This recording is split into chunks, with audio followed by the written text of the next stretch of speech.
지구의 생명이 살기 적합하게 화성을 테라포밍하는 것은 무척 어렵습니다. 금성도 마찬가지입니다. 지금의 과학기술로는 불가능에 가깝죠. 그래서 화성이나 금성이 아닌 지구에서 가장 큰 사막, 사하라 사막을 테라포밍하면 어떨까요? 고구마 머리. 사하라 사막의 면적은 약 940만 제곱킬로미터입니다. 알래스카까지 합친 미국 면적이 980만 제곱킬로미터입니다.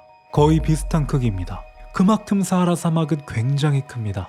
이곳에도 사람이 살고 동식물이 살아가고 있지만 지금보다 더 다양한 생명체가 살기 적합하게 테라포밍한다면 기후위기에 대항할 수 있을 겁니다.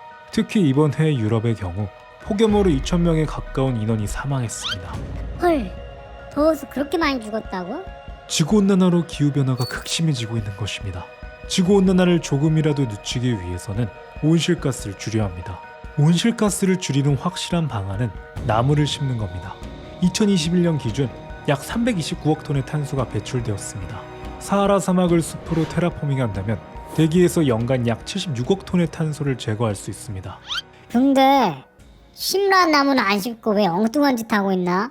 사하라 사막 지역을 테라포밍하는 것은 쉽지 않습니다. 사하라 사막을 숲으로 바꾸는 작업에 연간 약 2,600조 원이 필요하다는 조사 결과가 있습니다. 미국 한 해 예산이 약 2,000조 원입니다. 한국 정부 예산은 600조 원이죠. 한국과 미국 정부 한 해 예산을 다 쏟아내야 할 정도로 어마어마한 금액이 매년 드는 겁니다. 이렇게 큰 금액이 드는 이유는 물 때문에 그렇습니다. 사막을 분류하는 방법 중 하나는 바로 강수량입니다. 연평균 강수량이 250mm도 안 되는 지역을 사막이라 정해야 하는데 제주도에 태풍이 오면 하루 만에 200mm가 넘는 폭우가 오는 것을 감안한다면 사막에 굉장히 적은 양이 1년 동안 내리는 것을 알 수 있습니다.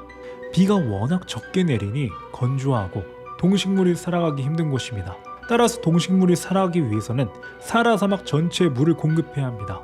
물을 공급할 방법은 바로 해수 담수화입니다. 바닷속의 염분을 제거해서 염분이 없는 물을 만들어야 합니다. 그런데 미국 크기만한 사막에 필요한 물을 담수하려니 담수화 시설도 건설해야 하고 시설을 운용하려면 어마어마한 에너지가 필요합니다. 돈이 많이 들 수밖에 없는 겁니다. 식물을 기르는 방법에도 큰 돈이 드는데 사막에 씨앗을 심고 뿌리가 자라나면 그 밑에 지하 파이프로 물을 운반하여 뿌리에 바로 도달하게 해야 합니다. 이렇게 하는 이유는 사막의 햇빛이 매우 뜨겁기 때문에 물의 증발량이 엄청납니다. 그래서 인공적으로 호수나 강을 만드는 것도 매우 어려운 것입니다. 파이프로 지하로 운반하면 물의 손실을 줄이고 식물이 안정적으로 뿌리를 내릴 수 있게 됩니다. 그런데 바다에서 사막 먼 곳까지 물을 운반해야 하고 지상도 아닌 지하로 긴 파이프라인을 만들어야 합니다. 그래서 매년 약 2,600조 원이 드는 겁니다. 이렇게 식물이 자라나면 잎의 기공을 통해 물이 수증기로 빠져나갑니다. 이것을 증산작용이라고 합니다. 잎을 통해 빠져나온 수증기가 비가 되어 사하라 사막에 내립니다. 강수량이 증가하니 비는 뜨거운 대지를 식혀주고 강이 생기고 호수가 생깁니다.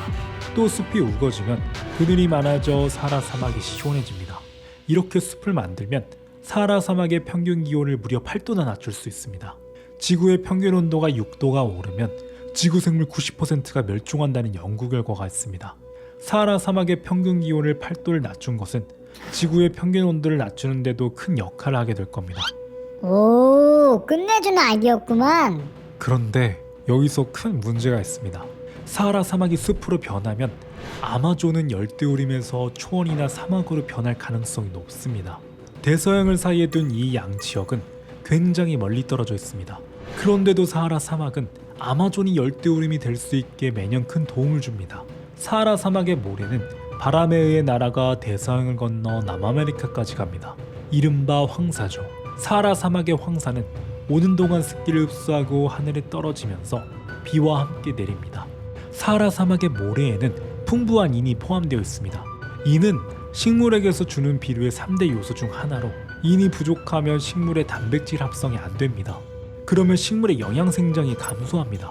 그러면 뿌리도 작아지고 줄기도 가늘어지면서 키가 작아집니다. 사하라 사막이 숲으로 변하면 아마존으로 건너오는 모래양이 줄어들고 풍부한 인이 사하라 숲을 위해 쓰이니 인의 질도 낮아집니다. 아마존의 울창한 열대우림은 초원으로 변할 가능성이 높습니다. 심하면 아마존은 사막이 되어버리겠죠. 끝. 내야 하는 아이디어였구만.